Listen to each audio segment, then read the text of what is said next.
ನಮಸ್ಕಾರ ವೀಕ್ಷಕರೇ, ಇವತ್ತು ಜೀವನದಲ್ಲಿ ಯಾವ ತಾಲೂಕಲ್ಲಿ ಹೋಗು, ಯಾವ ಜಿಲ್ಲೆಯಲ್ಲಿ ಹೋಗು, ಯಾವ ಹಳ್ಳಿಯಲ್ಲಿ ಹೋಗು, ಒಂದು ಹೋಟೆಲ್ ಅಂತ ಇದೆ.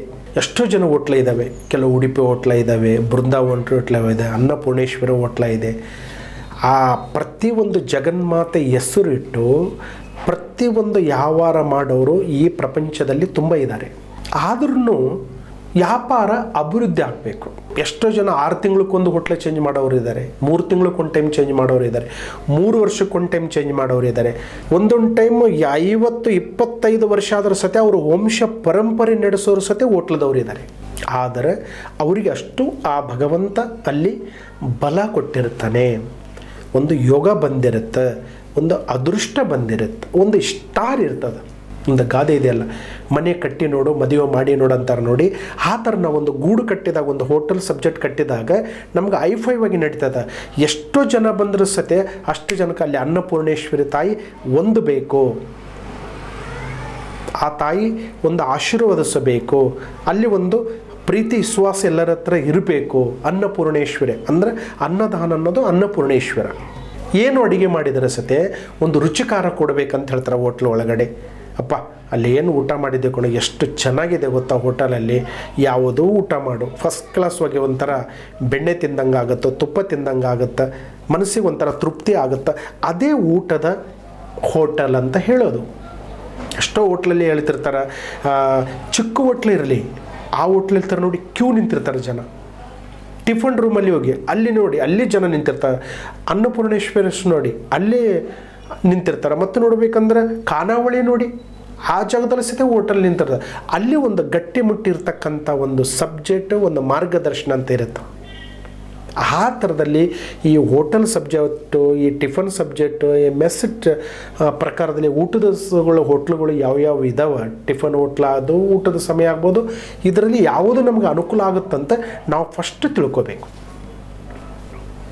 ಇವತ್ತು ಎಷ್ಟೋ ಜನ ತಿಳ್ಕೊಳ್ಳಾರ್ದ ತುಂಬ ದುಡ್ಡು ಹಾಕೋದು, ಸಾಲ ಮಾಡೋದು, ದುಡ್ಡು ಹಾಕೋದು, ಸಾಲ ಮಾಡೋದು, ತೀರ್ಸೋಕ್ಕೆ ಆಗೋದಿಲ್ಲ. ಒಂದೊಂದು ಟೈಮು ದುಡ್ಡು ಕೊಟ್ಟವರಿಗೆ ಅವರಿಗೆ ಕಣ್ಣಿಗೆ ಕಾಣದ ಬಿಟ್ಬಿಡೋದು. ಬೇಡಪ್ಪ, ಒಂದು ದುಡ್ಡು ಕೊಡೋಕ್ಕಾಗಲ್ಲ, ನನ್ನ ಮುಖನೇ ತೋರ್ಸೋಕ್ಕಾಗಲ್ಲ, ನನ್ನ ಜೀವನದಲ್ಲಿ ತುಂಬ ನರಳಾಟ ಇದೆ. ಇಂಥ ಪ್ರಶ್ನೆಯನ್ನು ಪ್ರತಿಯೊಬ್ಬರಿಗೂ ಒಂದು ಕಾಡ್ತಾ ಇರುತ್ತೆ.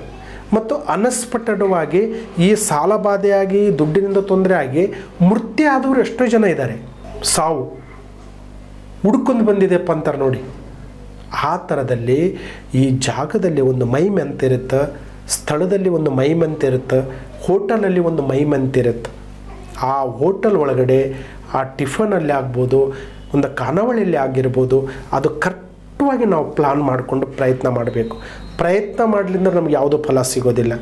ಇವತ್ತು ಎಷ್ಟೋ ಜನ ಹೇಳ್ತಿರ್ತಾರೆ, ಅಯ್ಯೋ ನಾವು ಪ್ರಯತ್ನ ಮಾಡ್ತಾನೇ ಇದೀವಿ ಗುರುಗಳೇ, ನಮಗೇನಾಗೋದಿಲ್ಲ ಅಂತ. ಪ್ರಯತ್ನ ಅಲ್ಲ, ನಿಮ್ಗೆ ಅದಕ್ಕೆ ಏನು ವಿಷಯಗಳು ಪರಿಹಾರ ತಗೋಬೇಕು, ಅಲ್ಲಿ ವಿಶೇಷವಾಗಿ ಏನು ಮಾಡಬೇಕು, ಅಲ್ಲಿ ಯಾವ ಥರ ಮಾಡಿದರೆ ನಮ್ಗೆ ಒಳ್ಳೆಯದಾಗುತ್ತೆ, ನಮ್ಮ ಜೀವನದ ಫಲಿತಾಂಶ ಯಾವ ಥರ ಇದೆ, ಅದು ಕರೆಕ್ಟವಾಗಿ ನಾವು ತಿಳ್ಕೊಂಡ್ರೆ ಖಂಡಿತವಾಗಿ ಪ್ರಾಬ್ಲಮ್ ಸಾಲ್ವ್ ಆಗುತ್ತೆ.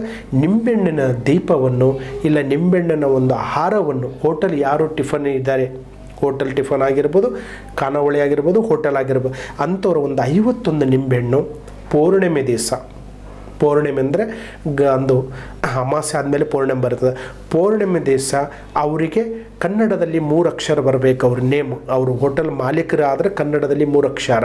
ಅಂಥವರು 51 ನಿಂಬೆಹಣ್ಣು ಗುರು ಪೌರ್ಣಿಮೆ ಇಲ್ಲ ಮಾಮೂಲಿ ಪೌರ್ಣಿಮೆ ದಿವಸ ದುರ್ಗಾದೇವಿ, ಅನ್ನಪೂರ್ಣೇಶ್ವರಿ, ಕಾಳಕಾದೇವಿಗೆ ನೀವು 51 ನಿಂಬೆಹಣ್ಣು ಕೊಟ್ಟಿದ್ದು ನಿಜ ಇತ್ತಂದರೆ ನಿಮಗೆ ವ್ಯಾಪಾರದಲ್ಲಿ ಅಭಿವೃದ್ಧಿ ಆಗ್ತದೆ, ಲಕ್ಷ್ಮಿ ಕೈಗೆ ಸೇರ್ತದೆ, ಯಾವರದಲ್ಲಿ ಅನುಕೂಲ ಆಗುತ್ತೆ.